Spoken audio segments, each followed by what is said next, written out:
Hello everybody, I'm Dr. Leonardo Barilaro, and today I will provide an overview of something that in Malta is really a new field. So, aerospace, but above all space with also an overlap with activities in aviation. So, here I'm a senior lecturer in aviation and also in aerospace engineering, in particular for the master that started 2 years ago in aerospace engineering, and is a taught master with also a very heavy and long dissertation project in terms of credits. And I'm also a pianist, and I will explain more later on how this goes in the overall framework. So, the activities that I'm going to present are also in the framework of the so-called ESA PECS, so Plan for European Cooperating States. That is, let's say, a preliminary stage before countries like Malta will be able to join ESA, the European Space Agency, as an associate member. Today, so I'm following different projects. I will provide an overview of mainly 2 projects of which I am a project leader. One is SBORAEK, about 3D printing of shields, both for aviation and aerospace, and ASTROBEAT, that focuses on a technology regarding cold welding adhesion, and is the first space mission of MCAST, and space mission number 4 that for Malta will reach space, and the experiment will fly on board the International Space Station. So, starting from SBORAEK, which is a project funded by MCST and done in collaboration with the University of Padova in Italy, which is one of the leaders worldwide in terms of aerospace activities. This project focuses on the design and the optimization of 3D printed shields, in particular manufactured with Kevlar and carbon fibers. This project has an overlap, and it is related to my main field of research, which is space protection, but also protection for aerospace structures, in particular research about high energy impacts and hypervelocity impacts like the one that happens in space due to space debris that are polluting our orbits. So, this project is also involving 2 students of our master in aerospace engineering that are working on their dissertation project, together with also researchers that are part of the team. And on one branch, there is the development of a methodology for new repairing techniques related to aviation, in particular in the methodology to design custom-made patches of a new generation to repair damages of different extent with custom-made 3D printed shields. On the other side, there is the development of shields for aerospace, and for shields to be applied on spacecraft. Now, there is the innovative part is also a lot about the simulations part, because simulating this type of impacts is very time-consuming and also in terms of resources. And we are working also in collaboration with SkyUp Academy, which is an academy and a company in Italy, specialized in VFX for Hollywood movies and high-end video games, that uses a technology that you see in movies like Gravity, where there was a space shuttle that got hit by debris, that uses a technology that starts to be applied in the world of science. Why? Because it's very powerful, very flexible, and you can model physics in a different way. So thanks to the collaboration with them, we are able basically to design a shield in 8 times less the time that is required. I do from behind the scenes. Is a short video of an animation where this simulation took roughly 8 times less. So instead of like 6, 8 hours, depends how big is the mesh, took roughly 40 minutes. So you can imagine that if you have to be competitive in an industry that is really fast-paced, solutions like this put you in a competitive position. Moreover, in the following weeks, there will be tests done in the lab where basically they are called the light gas gun, are huge facilities where a literal gun using instead of powder uses a light gas like helium or hydrogen that shoots projectiles simulating the impacts that can happen in orbit, but also with level of energies that are compatible with impacts in aviation. So, said this, now I will introduce ASTROBEAT. That is a project that wants to explore for the very first time a phenomenon that in space usually has always been seen like the devil. Why? Because basically we want to repair damages like the one in the picture. So you have a debris in orbit that hits a spacecraft, above all if it is manned, so with people inside. And we want to repair it, so to extend the operational life of a mission using the so-called cold welding adhesion. That in space happens very differently than here on Earth. So in space, thanks to microgravity and vacuum conditions, you need a relatively small amount of forces to be able to have two metals that bond together, okay, without the addition of heat, for example. Now, why I said this in the industry has always been seen as the devil? Because the first historical event that made us humans to discover this phenomenon was with a Gemini 4 mission, where the 2 American astronauts did the first EVA, extravehicular activity, the first spacewalk. And one astronaut stayed in the Gemini capsule, the other one went out. Beautiful view of Earth. I told, okay, I did my walk. Going back, there was the door of the capsule that was stuck. And luckily, the adhesion, the cold welding adhesion, was not totally done. And with a lot of, let's say, funny expressions and strength, they managed to close the hatch and they were able to be back to Earth. Another example is a super expensive mission, Galileo, that in the 70s sent a probe to Jupiter. They had an antenna that was planned to open like an umbrella because you had to pack it to be able to be launched with a rocket.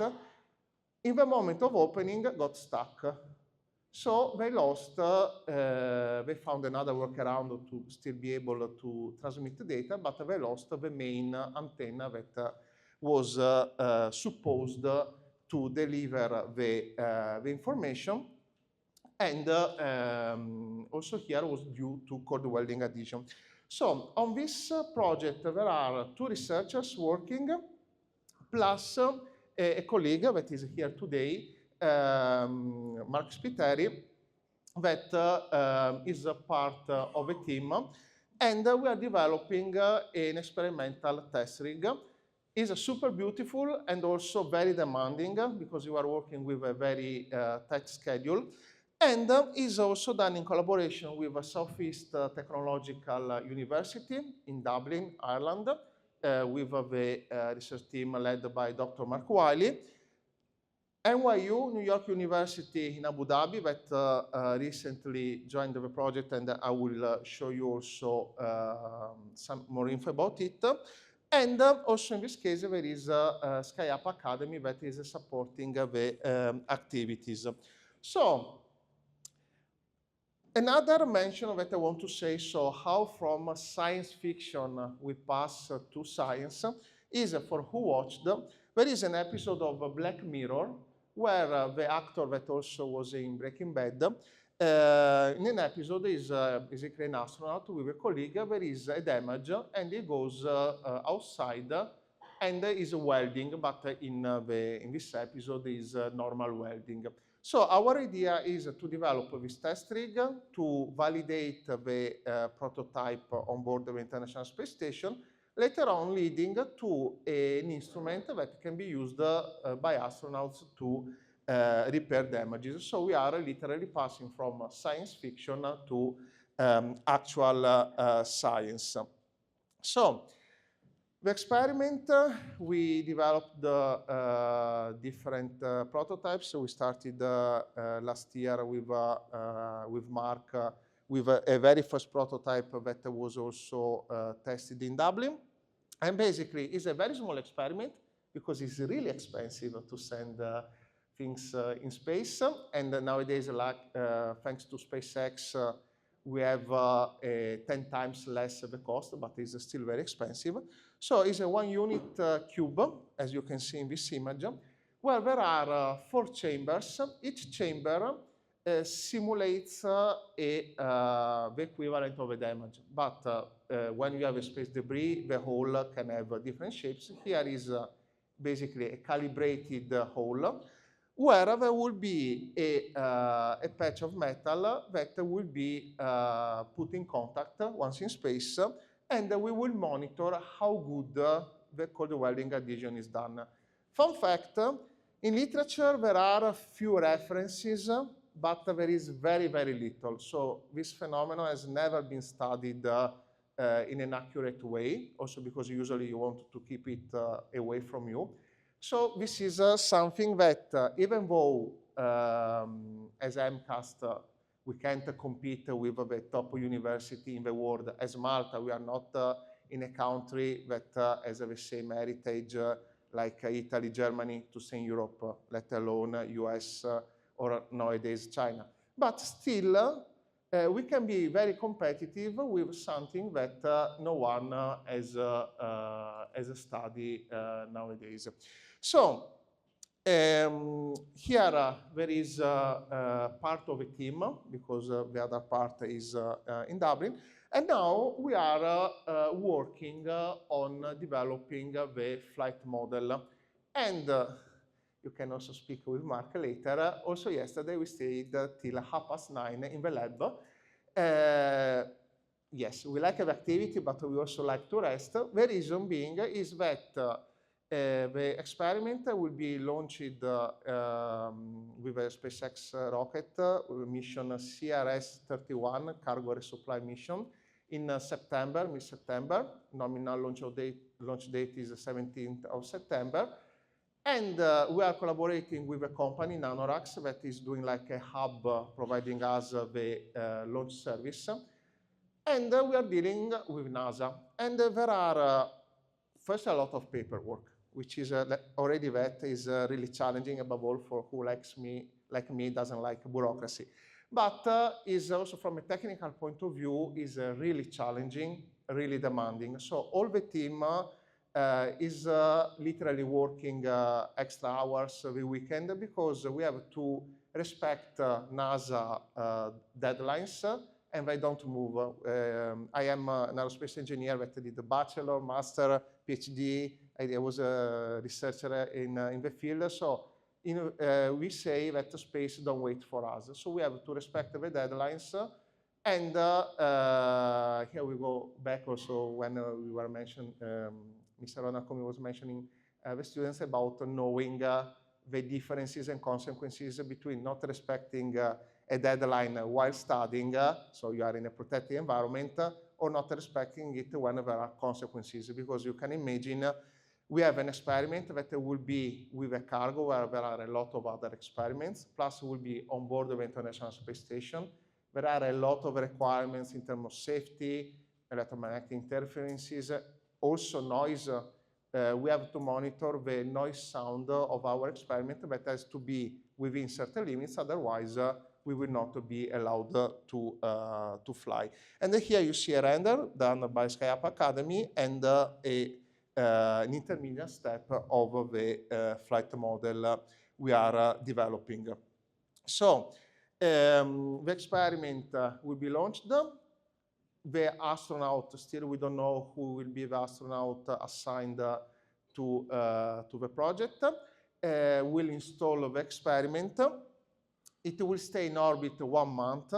In reality, is because the mission is 1 month long, our experiment will need a few days to be operated. And together with it, talking about outreach and the importance of outreach, there is the part related to space art. In fact, the activity of MCAST with Space started in reality with me, with a Malta 2 mission led by Professor Joseph Sborgia of the University of Malta, where with that experiment, I sent one composition that was streamed back and was chosen the symbolic moment, this was in 2022, of when the International Space Station was exactly flying over Malta, a very short window of 6 minutes, talking about the cone of visibility, and it was streamed back to Earth. This helped a lot for the outreach of that experiment, and last year, MCAST had the first